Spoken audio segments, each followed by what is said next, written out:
The Roots of Eritrea, a long, factual history of the Kunama people. By request, a grounded, evidence-based account of the Kunama, one of the oldest peoples of the western lowlands of what is today Eritrea. This article focuses on origins, language, social structures, encounters with states and colonial powers, and the recent historical experience of marginalization and resilience. 1. Where the Kunama live, land and lifeways. The Kunama traditionally inhabit the broad lowland plains and river valleys in western Eritrea, roughly the area between the Gash and Setit, also called Tiki/Setit, rivers, and contiguous territories across the current international border into northern Ethiopia. Their homeland is a mosaic of semi-arid plains, seasonal floodplains and patchy forests. The Kunama economy historically combines sedentary cultivation, sorghum, millet, root crops, hunting and gathering, and cattle and goat herding in drier seasons. Because their territory lies on a climatic and cultural frontier between highland and lowland zones, Kunama life has long been shaped by mobility, mixed subsistence strategies and interaction with neighboring groups. 2. Deep roots and language, an ancient presence with debated classification. The Kunama have deep historical roots in the Horn. Linguistically, Kunama has long been associated with the broad, contested Nilo-Saharan family. Many descriptions classify Kunama languages as part of a Shari and Nile subgroup within Nilo-Saharan, and fieldwork shows Kunama dialects cluster together with clear internal diversity. At the same time, modern linguists caution that the higher-level grouping Nilo-Saharan remains debated. Some specialists underline that definitive proof tying Kunama into a single large family is still unresolved and that local linguistic relationships are complex. In short, the Kunama languages are distinctive, ancient in the region, and central to the group's identity, even while their ultimate genetic classification in world linguistics continues to be examined. 3. Social organization, customs and belief. Kunama society has been described by early ethnographers and later scholars as organized around kinship networks, clan groups, and, in many areas, matrilineal descent patterns. Age-grade systems, initiation rites, and elaborate ritual practices are important social glue. Initiation ceremonies mark transitions to adulthood. Ritual specialists and elders mediate land, marriage, and disputes, and certain agricultural and hunting rites tie communities to seasonal cycles. Christianity and Islam have both influenced the Kunama over the past century, but traditional beliefs and practices remain meaningful in many communities alongside introduced faiths.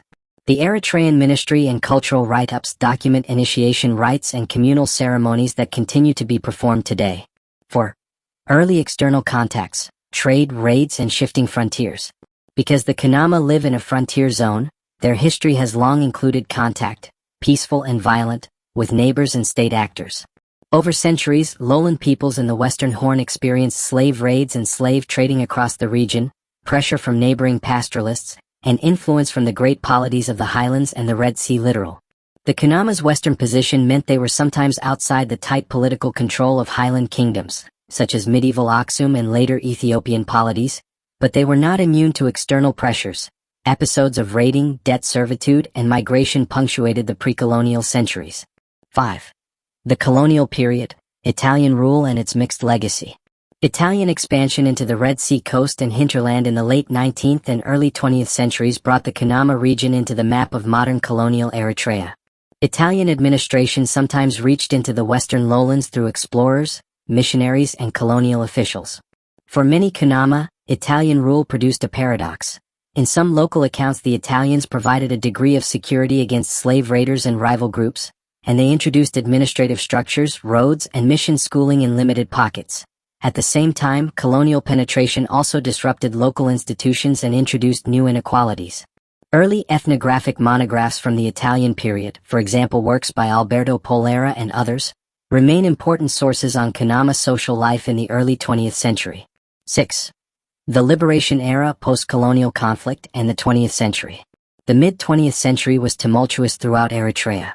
After World War II and the Federation and later annexation by Ethiopia, 1950s, 1960s, Eritreans, highland and lowland, mounted long resistance movements that culminated in the Eritrean People's Liberation Front (EPLF), defeating Ethiopian forces in 1991 and Eritrea declaring independence in 1993. Kunama participated in and were affected by these struggles in varied ways. Some Kunama communities sided with Eritrean liberation forces. Others suffered during wartime dynamics, displacement, or conscription by state actors. After independence, the new Eritrean government's nation-building policies and security approach produced both inclusionary rhetoric and, in practice, patterns of centralized control that affected minority groups disproportionately. Scholarly and human rights sources document how post-independence policies and political calculations have at times marginalized small ethnic groups, including the Kunama. 7. The Kunama and human rights concerns in recent decades.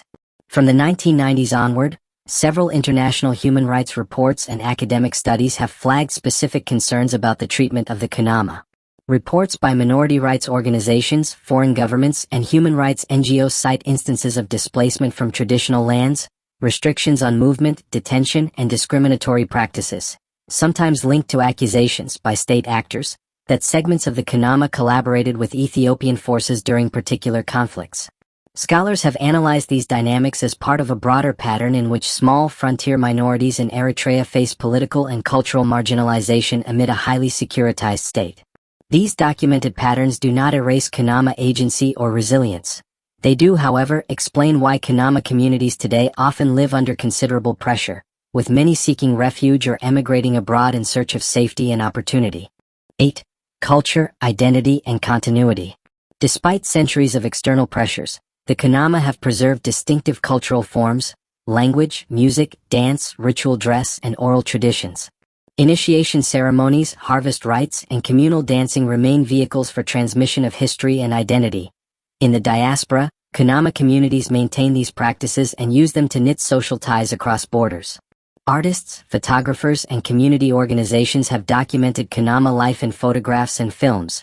These visual records complement the written anthropological literature and the memory kept by elders. Preservation of the Kunama language and customs, both in Eritrea and among refugees and migrants, is central to the survival of Kunama identity into the 21st century. 9. The Kunama today, challenges and hopes. The present moment for many Kunama communities is defined by a mixture of ongoing vulnerabilities and persistent cultural vitality. International reporting and local testimonies indicate continued concerns over land rights, political marginalization, and human rights abuses in some areas. At the same time, Kunama activists, scholars, and diaspora organizations are working to document history, advocate for rights, revive language instruction, and maintain cultural festivals. For many Kunama individuals and families, migration, forced or voluntary, has created new opportunities but also painful ruptures.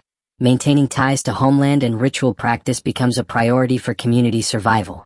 The future of the Kunama will depend on political recognition, protection of cultural and land rights, and the ability of communities to shape their own destiny within or beyond the borders of Eritrea. 10. Sources, further reading and research notes. Key sources used to start deeper reading. Encyclopedia Britannica. Entries on Kunama languages and history of Eritrea. Overview of historical context and linguistic notes. Scholarly article and archival/ethnographic materials, including early Italian monographs, that document Kunama social life and memory. Example, Memories of the Kunama of Eritrea, and Alberto Pollera's early monograph are important starting points for ethnographic history. Minority Rights Group and International Human Rights Reporting on Minority Groups in Eritrea, Patterns of Discrimination and Marginalization Affecting Kunama and Other Lowland Groups. Academic analyses of post-independence Eritrea and chapters such as Tronvol and Mekonen's Diversity Diminished, Targeting the Kunama Minority Group, which trace state policies and their effects on Kunama communities. Final notes, honest, plain. The Kunama are an ancient, distinctive people of Western Eritrea whose language and culture are foundational to the region's human history. This article aimed to synthesize reputable summaries, ethnographic work, and human rights reporting into a single narrative. Some scholarly questions remain unsettled. For example, the technical classification of Kunama within larger language families, the Nilo-Saharan hypothesis remains debated, and aspects of deep prehistory where archaeological and genetic evidence is sparse or contested.